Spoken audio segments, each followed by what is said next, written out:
19 کا عدد قرآن کا خفیہ انٹرلاک سسٹم۔ اس کی بدولت قرآن میں ایک الف کو بھی کم یا زیادہ نہیں کیا جا سکتا۔ آئیے کمپیوٹر کے کچھ ایسے کارناموں کو دیکھیں اور سوچیں کہ زمانہ تو کسی چیز کو ایجاد کر کے اپنا کارنامہ سمجھتا ہے، مگر ان کا ایجاد کردہ کارنامہ خود خدا کی ملکیت اور اس کی بادشاہت کا ثبوت فراہم کرتا ہے۔ اسی طرح کمپیوٹر کی ایجاد نے بھی خدا کی کتاب کو صرف اسی کی کتاب ہونے کی دلیل پیش کی ہے۔ مصر کے سائنسدان ڈاکٹر ارشاد خلیفہ نے سال ہر سال محنت کی اور ریسرچ و تحقیق کی بنیاد پر الیکٹرانک آلات سے جو نتیجہ اخذ کیا ہے وہ بے انتہا حیرت انگیز ہے۔ انہوں نے قرآن کریم کی ہر سورہ کے ابجدی اعداد و شمار بھی فراہم کیے ہیں۔ سورتوں کے حروف، اعراب، آیات وغیرہ کی تعداد نوٹ کر کے لاکھوں کی تعداد میں ڈیٹا کمپیوٹر میں فیڈ کیا، اور یہ عمل انہوں نے قرآن کریم کی کل 114 سورتوں پر لاگو کیا تو معلوم ہوا کہ قرآن کریم کے حروف اور سورتوں اور آیات میں ایک گہرا تعلق اور سائنسی رشتہ بسم اللہ الرحمن الرحیم سے ہے۔ یعنی بسم اللہ الرحمن الرحیم میں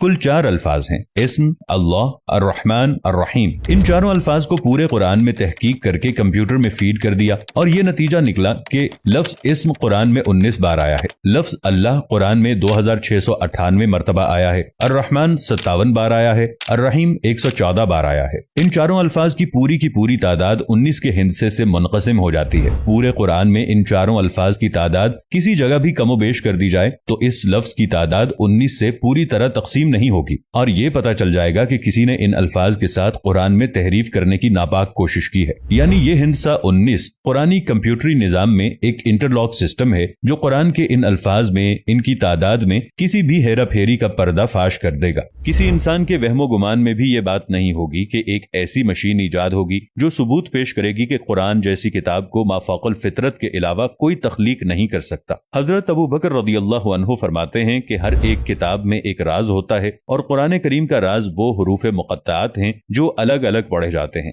جیسے الف لام میم ہا میم قاف نون وغیرہ۔ 19 کا یہ ہندسہ جس کے بارے میں ہم بیان کر رہے ہیں، یہ بذات خود قرآن حکیم کی لفظی ترکیبات کے اعجاز کا روشن ثبوت ہے، اور اس سے یہ سچائی سامنے آتی ہے کہ چاہے جیسی بھی جدید ترین مشین ایجاد کر لی جائے، وہ قرآن کی حقانیت کو بیان کرے گی، کیونکہ پورے قرآن مجید کے حروف ایک خاص حساب کے مطابق ہیں۔ لاکھوں حروف میں سے صرف ایک کا فرق بھی اس کے حساب کو بگاڑ دیتا ہے۔ حساب کی اس حد تک درستی اس دور میں مسلم اور غیر مسلم دونوں کے لیے ایک طرف تو یہ ثبوت فراہم کرتی ہے کہ قرآن مجید 1450 سال گزر جانے کے بعد بھی ہر قسم کی تحریف سے پاک ہے۔ اس ہندسے 19 کے بارے میں خود قرآن کریم میں ارشاد ہوا ہے کہ اس کے اوپر 19 ہیں۔ کچھ علماء نے ترجمہ کیا کہ اس پر 19 فرشتے مقرر ہیں، سورہ 74 آیت نمبر 30۔ مگر یہاں ہندسے 19 کی اہمیت کو اجاگر کرنا مقصود ہے۔ یہ بات بالکل واضح ہے کہ قرآن کریم میں کل 114 سورہ ہیں جو ہندسے 19 سے پوری طرح تقسیم ہو جاتی ہیں۔ اللہ نے اس نقطے پر بھی قرآن کی حقانیت کو واضح کیا ہے، وہ یہ کہ 114 سورہ میں سے ایک سورہ توبہ کے شروع میں بسم اللہ الرحمن الرحیم نہیں ہے،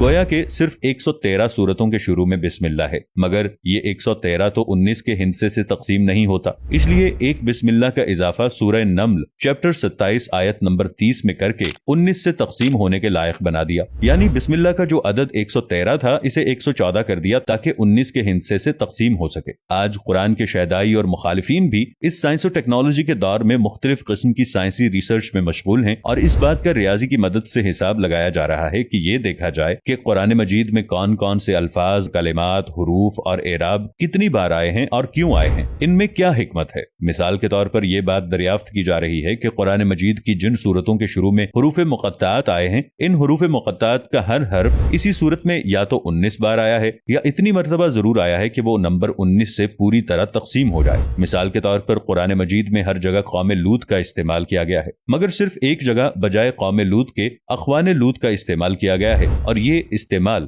سورہ قاف نمبر 50 آیت نمبر 13 میں کیا گیا ہے، اور لوط کے بھائی اور ایکا والے اور بطا کی قوم نے بھی جھٹلایا۔ اگر قوم لوط کی جگہ اخوان لوط کا استعمال نہیں ہوتا تو ایک قوم لوط کی زیادتی کی وجہ سے 19 سے تعداد نہیں کٹتی۔ اس طرح خدا نے ہر جگہ الفاظ اور اعراب وغیرہ کو انٹرلاکنگ سسٹم سے جوڑ رکھا ہے، ورنہ سورہ قاف میں حرف قاف کا نمبر 19 سے تقسیم نہ ہو کر 19 کے ہندسے کو بے اثر کر دیتا۔ اب اگر ایک قاف بھی کوئی گھٹا کر پڑھے گا تو خود آیات پکڑ میں آ جائیں گی۔ اگلی مثال سورہ نون کی ہے۔ اس حرف کا استعمال سورہ نون میں 133 بار ہوا ہے جو 19 کے ہندسے سے تقسیم ہو جاتا ہے، اس لیے پوری سورہ میں کسی بھی ایک نون کا